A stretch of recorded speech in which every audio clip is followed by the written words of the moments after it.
Store was built in 1902 Okay. by a man named Jeremiah Johnson, who came up from the States and immigrated to Canada and decided to settle in this area. So he built the store, and he actually also funded the church across the street. So back then there wasn't too much around here. Edmonton was quite far away. It hasn't grown up to be quite so far out.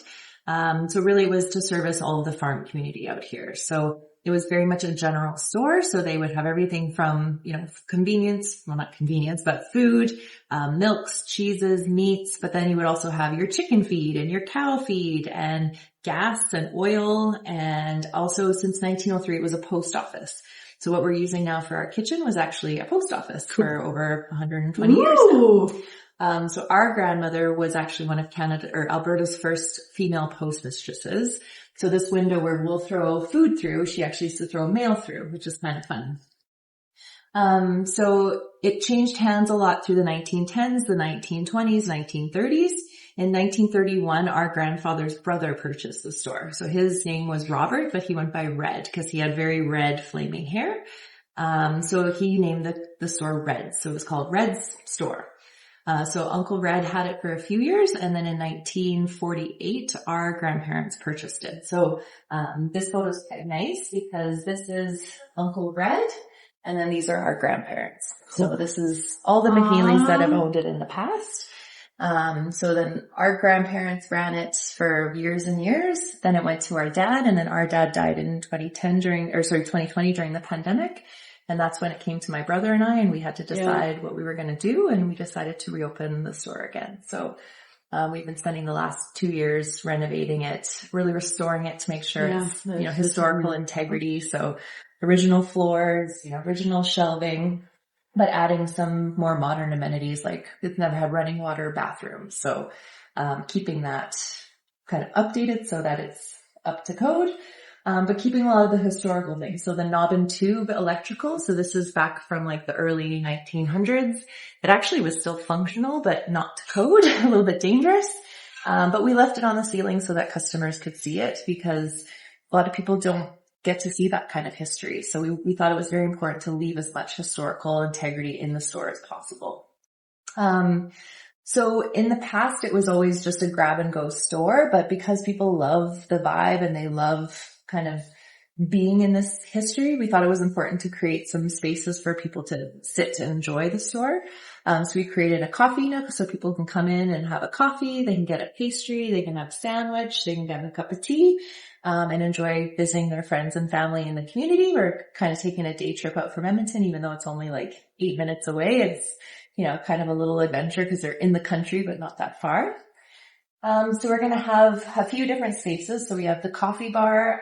So this used to be the old deli cabinet. So we would have meats and cheeses in the cabinet. Lots of people have stories about our grandpa that he didn't like to wear his dentures, and he would have this big, huge like machete knife that he would cut sausages and cheese with, and he had this big booming laugh and no teeth, and he'd chop your sausages up. But we're not going to have that as a deli cooler anymore. We're going to put pastries in there. So we're going to have, croissants and cookies and muffins and danishes and things like that. So get your pastry, get your coffee, latte, have a seat, or you can take it away to go. We're going to have gifting items here. So focusing a lot on local. So you'll see a lot of local, suppliers here. We'll have some other fun things from all over, but, lots of people from Edmonton, Calgary, Alberta, that we're going to try and support. Grocery wise, we have a mix of sexy imports, really great brands that lots of people recognize. Also some Canadian chefs like Joe Beef that have done, products. Chuck Hughes, Au Pied de Cochon, they're from Montreal. So we want people to be able to have, great quality food from around the globe and certainly Canada. Be able to have, come get your pasta, your sauce, come get things for your cheese board. Make sure that you have a nice experience without having to drive all the way back into the city if you're out here. All of our coffees are going to be locally Alberta roasted. So right now we're working with High Horse, which has a lot of great brands. And then Candid Coffee Roasters are actually doing the Johnny's House Blend of coffee. So all of our coffee will be branded as Johnny's Coffee, but roasted by Candid for us. And then we'll also have Candid's other varietals as well if you wanted some diversity in what you want to take home with you. This is kind of the convenience corner. So we do have a lot of kids in the community. We have an army base close by. A lot of people have memories about coming into Johnny's and getting penny candies back in the day. So I still want to have like accessible candies. So like 15-cent gum and 25-cent suckers so that kids, if you know, your mom gives you $1, you can still come in and get a bunch of candy and get out, on your way again. So convenience items, things you can grab and go on the road. And then this side of the store was always a bit of a dead space. People, previous owners didn't really, or proprietors didn't really know what to do with it. So we actually changed it into a bar area. So, you can either come in, you can sit and have a pint, you can have a glass of wine, you can have a spirit, or you can take it away. You can come in and just grab things for your cheese board. You can grab a bottle of wine and you can take it home as well. So we have on and off premise sales, for our license. Cool. So yeah, it's kind of a fun new area for people. There's not really much out here for both coffee and bar service. So there's an army base close by and they have a Tim Hortons. That's kind of all they have, or gas stations. So for all the like, you know, Fort Saskatchewan, even the Sturgeon County, St. Albert is moving out this way. And then we have all the acreages, Bonaccord, Gibbons, Morinville. It's kind of a place that services all them, but also we've had a lot of people from North Edmonton. We had a couple other influencers that have come up and they're like, it was 8 minutes from our house.